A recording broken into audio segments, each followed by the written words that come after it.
ဒီကဘာမှာယောက်ျားနဲ့မိန်းမအချိုးအစားကတအချို့တသိန်းဆိုတဲ့မယုံနိုင်စရာကောင်းလောက်အောင်ကွာဟနေတဲ့ကဘာတစ်ခုကိုကျွန်တော်ရောက်ရှိသွားပါတယ်။အမျိုးသားဥယျာဉ်တိုးပွားလာစေဖို့အတွက်ဥပဒေအရယောက်ျားတိုင်းဟာဇနီး10ဦးနဲ့မယားငယ်90ယူရမယ်လို့သတ်မှတ်ထားပြီးညှင်းဆန်ရင်တော့တေတန်စီရင်ခံရမှာပါဒီကဘာကိုမရောက်ခင်ကကျွန်တော်ဘယ်လိုညှင်းဝေးစရာကောင်းတဲ့ဘဝမှာနေထိုင်ခဲ့တာလဲဇနီး10ယောက်နဲ့မယားငယ်90ဆိုတာနိဗ္ဗာန်ပုံမှာပဲဟေ့လူချောလေးဇနီးလိုချင်သလားကျမနာမည်ကလင်းလို့ခေါ်ပါတယ်ကျမသမီးနာမည်ကယိုယိုရန်ပါအသက်28နှစ်ရှိပါပြီနိုင်ငံခြားပြန်ပညာတတ်တစ်ယောက်ဖြစ်ပြီးတစ်နှစ်ကိုဝင်ငွေ9တန်းရပါတယ်ရှင်သဘောတူရဲဆိုရင်ရှန်ဟိုင်းမြို့လေကတိုက်ခန်းတစ်ခန်းနဲ့အတူတင်တောင်းငွေ3တန်းချက်ချင်းပေးပါမယ်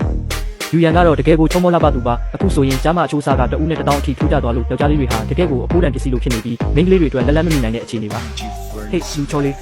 ရှင်ကတကယ်ကိုရုပ်ဖြောင်းတာပဲရှင်ရဲ့စံနှုန်းတွေမြင်မာတာလည်းဖြစ်နိုင်ပါတယ်ဒါဆိုရင်တိုက်ခန်းကိုဘေချင်းကတိုက်ခန်းနဲ့လဲပေးမယ်လေမင်္ဂလာဆောင်တဲ့နေ့မှာပေါ်ရှိကားတစ်စီးပါထပ်ပေးဦးမှာပါကျမသမီးနဲ့လက်ထပ်မယ်ဆိုရင်ရှင်တစ်သက်လုံးအလုပ်လုပ်เสียမလို့တော့ဘူးအိမ်မှာပဲတနေ့ကုန်ဂိမ်းစော့နေရုံမှာပဲအားလက်ချိန်ကြမှာကျမရဲ့ရန်ရန်လေးနဲ့တနားရီလောက်အချိန်ပေးဖို့မဟုတ်သေးဘူးနာယူဝက်ဆိုရင်တောင်ရပါတယ်တကယ်လို့ကျမသမီးကရှင့်ပေါ်မကောင်းရင်တော့ကျမတို့ပေါ်တရားရုံးကပါအလုပ်ပေးမှာမဟုတ်ဘူးယောက်ျားဥယျာဉ်ကြာဆင်းလာတဲ့ကအစိုးရကအမျိုးသားခွင့်ရေးကာကွယ်စောင့်ရှောက်ရေးအဥပဒေကိုပြဋ္ဌာန်းထားပါတယ်အမျိုးသမီးတစ်ယောက်ကအမျိုးသားကိုစိတ်ဒုက္ခပေးတာအော်ဟစ်တာဒါမှမဟုတ်စကားမပြောဘဲနေတာမျိုးလုပ်ရင်အနည်းဆုံး15ရက်အချုပ်ကြမယ့်အပြင် online မှာလည်းလူသိရှင်ကြားအဆက်ခွဲခံရမှာပါစိတ်မရှိပါနဲ့ကျွန်တော်နောက်ထပ်ရှာကြည့်ပါဦးမယ်အစိုးရကကျွန်တော်စီကိုနေတိုင်းချုံမောလှပါပြီးအရေးချင်းရှိတဲ့မိန်းကလေး9ယောက်ပို့ပေးနေတာပဲလေလူငယ်လေးရဲ့အဲ့ဒါတွေကဓာတ်ပုံပြင်ထားတာတွေပါကျမသမီးကပြင်ဆင်မထားရင်တော့အဲ့ဒီအတူရောင်အလှပတွေကိုအနိုင်ယူနိုင်ပါတယ်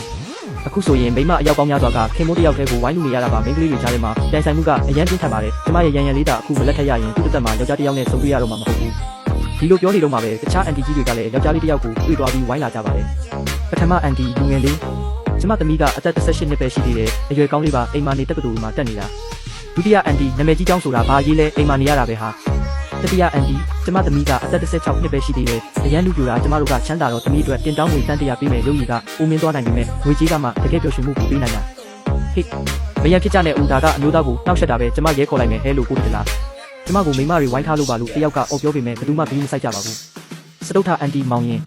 ကျမရဲ့တနာစရာသမီးလေးကိုထည့်စဉ်းစားပေးပါဇနီးရမရရင်တော့မရငယ်အဖြစ်လက်ခံပေးရင်ရပါပြီ